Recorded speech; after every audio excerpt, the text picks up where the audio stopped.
No! What? Ugh.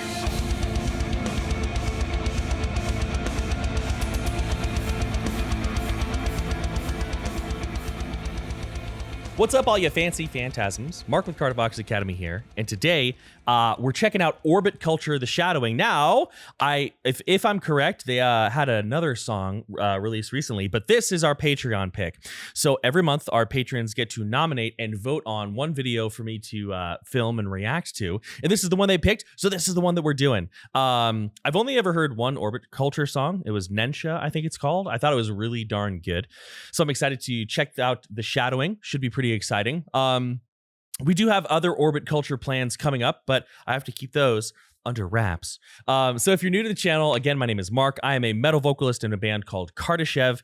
I'm also a vocal coach specializing in harsh vocal sounds, so teaching people how to do all the, and sort of types of noises. That's what I teach people to do full time, keeping them healthy and safe for many years to come.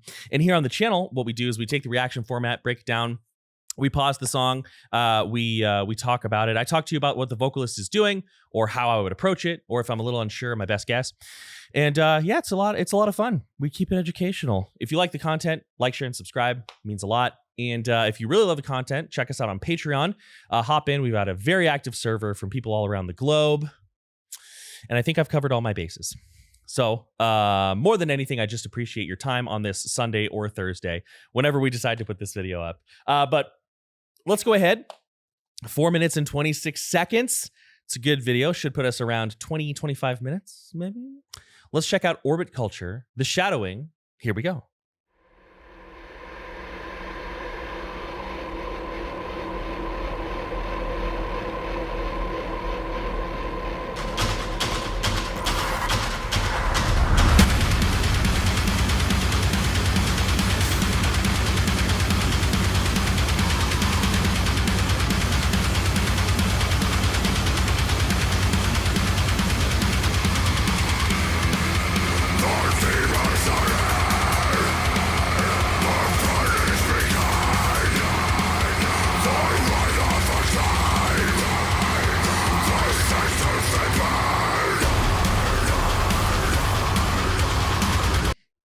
Okay, haha, in the 40-second marker. Yes. Now I actively try to do it. If you know, you know. So a couple things here. First and foremost, the vibe of this video is awesome. I love the blue. I love the gray. I love the black. I love the sort of soft edges. It's not a super sharp video, but it looks absolutely stunning.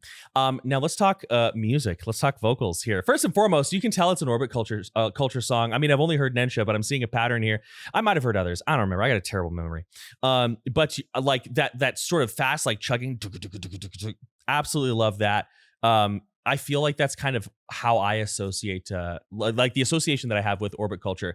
The vocals are really cool. So interestingly enough, we hear a little bit of true tone underneath his distortion. Now, what do I mean by that? When we talk about true tone, what we're talking about, or true voice, right? We're talking, it's a true voice sounds like something from a fantasy novel, right? Oh, if you know their true voice, you can control them, like an Earthsea type of thing. But instead of a name, it's a voice, right?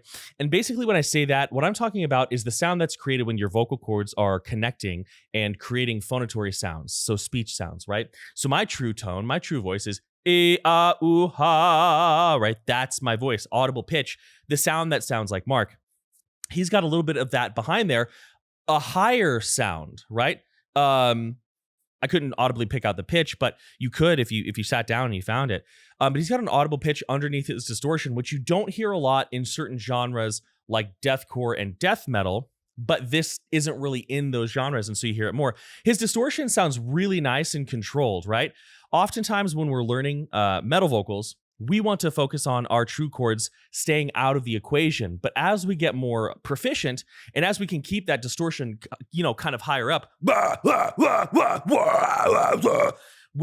as we keep that distortion higher up, we can add a little bit of behind it. Sounds silly together, but when you put, or sounds silly separate, but when you put them together,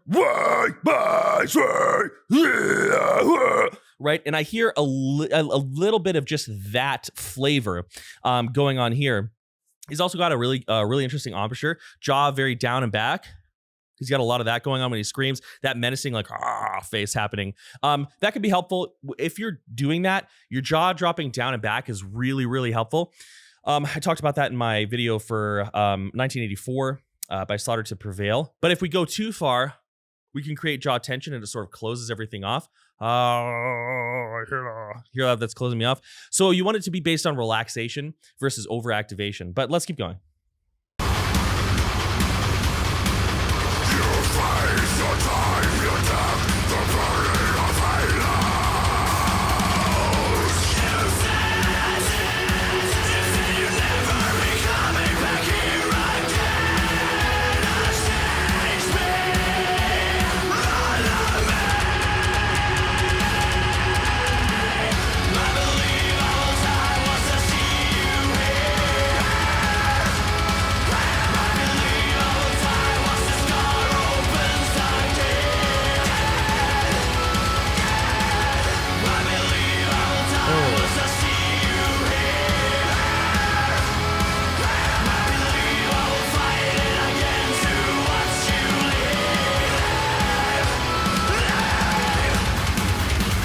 Okay, sounds like we have a good transition point there. So there was some cool metal vocal. There were some cool harsh vocal things I want to talk about, but maybe I'll save that for a little bit later in the video because it was just a small part of that section.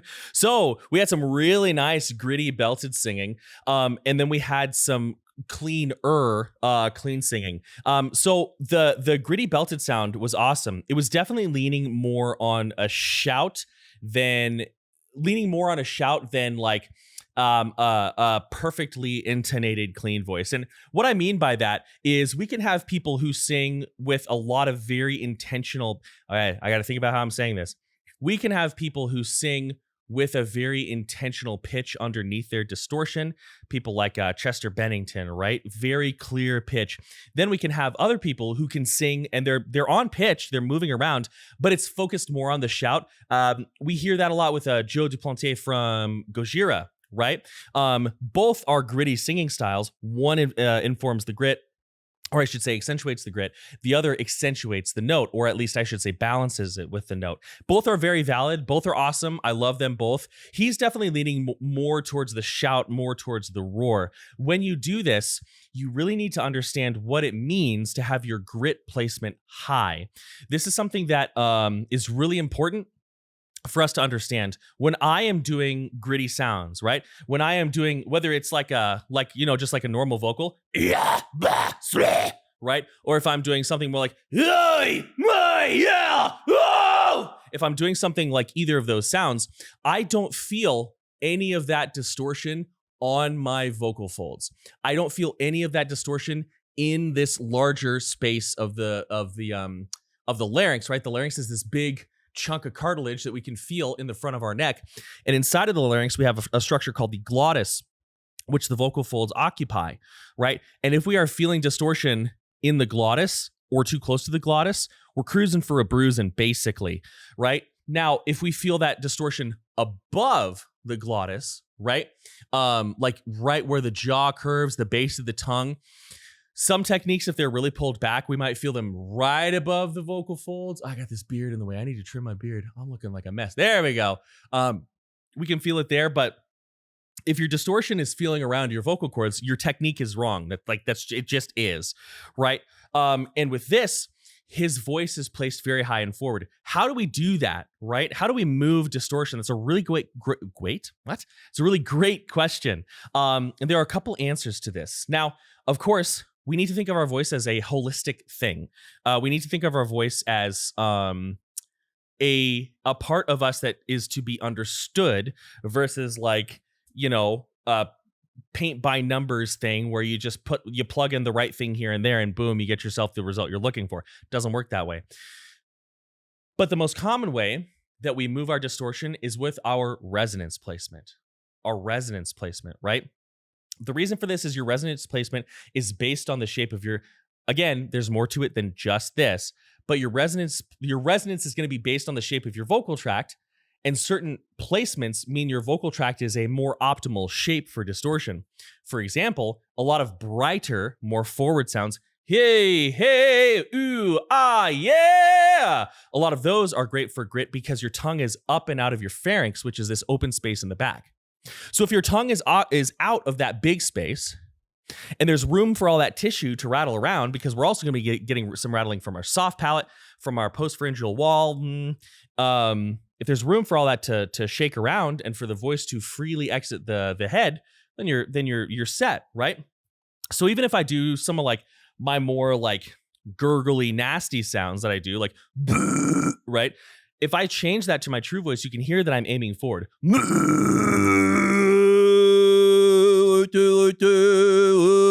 Right? It's a very buzzy sound. Now the clean singing, we'll talk a little bit more about that because I've been chatting for a minute here. But one thing I'm liking a lot about his voice is it has a lot of weight to it, right? That's kind of a tricky term. Like how can sound waves have weight? You know what I mean? But think of the difference between like John Mayer singing at a good projected volume, and think about, I can't remember his name. I'm sorry. Think about the singer for Orbiculture singing at roughly that same level. One has a very soft, rounded tone with smooth edges, right? This guy, he's got a very bright forward tone, and it kind of has like this, hey, yeah, whoa, nah, yeah, right? It's got that power, it's got that bravado to it, and that really works well with the song. And as long as you're not creating that power by squeezing your throat, hey, you're not doing that, it's a really great vessel for carrying grit. Let's keep going.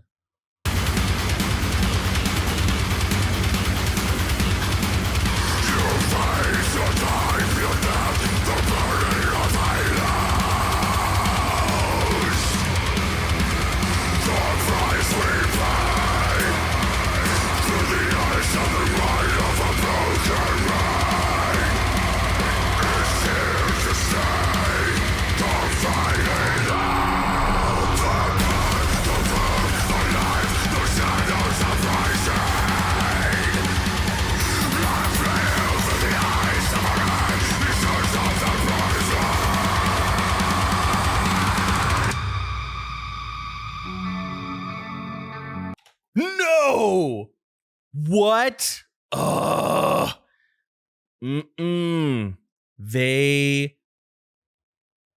They're teasing me. So you probably noticed this, but in the background, there's this like raising, like this glissando of some sort of sample. It's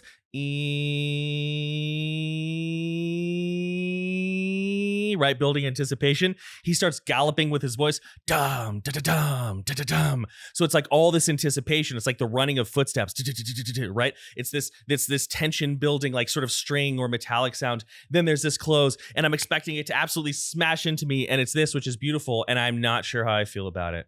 We're gonna go back and we're gonna listen so I can decide. You Orbiculture folks you're throwing me for a loop. And I like it. I'm here for it because it makes my videos more interesting to watch. But anyway, one thing that I'm really finding interesting is the placement of his tongue, right? So especially in this section, he has a lot of When I do that, I'm taking my tongue, I'm curling it. It's not overly activated. It's not strained. It's just kind of curled up and pulled back. You hear how that's creating a lot of interesting resonance placement. This is a common tongue placement to use, and it's a very good one. Listen to the effect it has on like a mid. So I'm here. Wah! That's my tongue flat. Wah, wah, wah.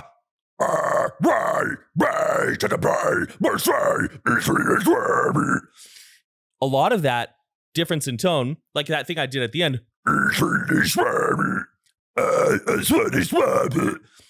All I changed was the tongue, but we had two very different timbres here. It's giving him a very rounded sound, right? And when I say rounded, I mean something that has a good balance of low end and high end to it, right? Different people may use that term in a different way, but that's how I use it, right? So if I'm like here doing like kind of more of like a slammy, like sort of vomity low, right? There's a lot of the high end in there. But if I switch to this, there's more of the low end in there, but you can still hear that high end on top of it. Thus rounded. It's really interesting. And if you're going to do that, and in fact, really before metal vocals at all, you should really relax your tongue. One of my favorite ways to relax my tongue is, all right. I would usually use like a cloth. I have a specific cloth for this for my lessons, but I'll use this old mask. I never wore it, so it's clean, right? But anyways, one of my favorite things to do is to grab the tongue. I didn't make this up. I saw it somewhere. Grab the tongue and sort of pull it out, and then relax and feel the base of your tongue release. So I'm here, and it's a roll, right? It's a roll. It's not a straight out because you have something down here called the sublingual frenulum. Settle down, and if you roll it, if you pull it out, you'll pull on that sublingual frenulum. This is a family show, and that can be kind of uncomfortable. So you're gonna roll it out like this, right? And that will create a lot of release in the back. That's just one of many stretches you can do, but it's great. Let's go back. Let's listen. I need to start being a little faster because I got a lesson in about 15 minutes. This is a busy month, so I'm filming these between my lessons. So we might have some shorter videos this month. Blessing or curse? I don't know. Here we go.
Dang.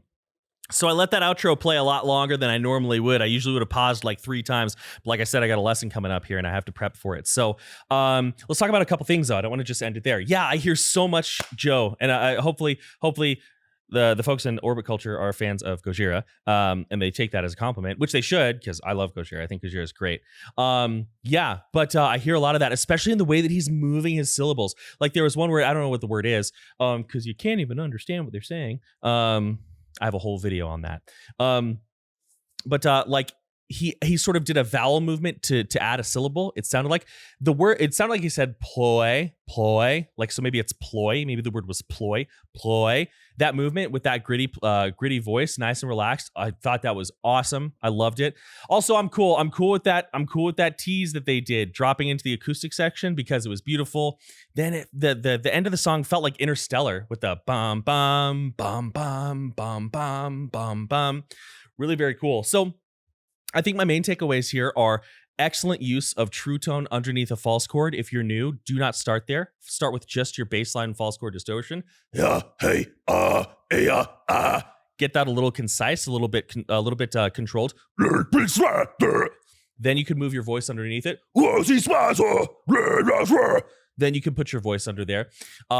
Great forward placement in his voice. Really bright timbre, lots of teeth showing, kind of brightening up the tone. Hey, you can see that happen there. Hey. So yeah, overall, excellent. Very forward, very driving voice, which matches a very forward and driving sound. But I think I'll leave it there so I have some time to prep for my next new screamer. Thank you for hanging out with me while we talked about orbit culture, the shadowing. Also, thank you to our patrons for nominating and voting on a very good song. I'm going to have to listen to more of these folks. Like, share, subscribe. Check us out on Patreon. If you need some help with your screaming, toss me an email. There's an email in the description below. Website coming soon. And as always, many thanks, much love. I'm out.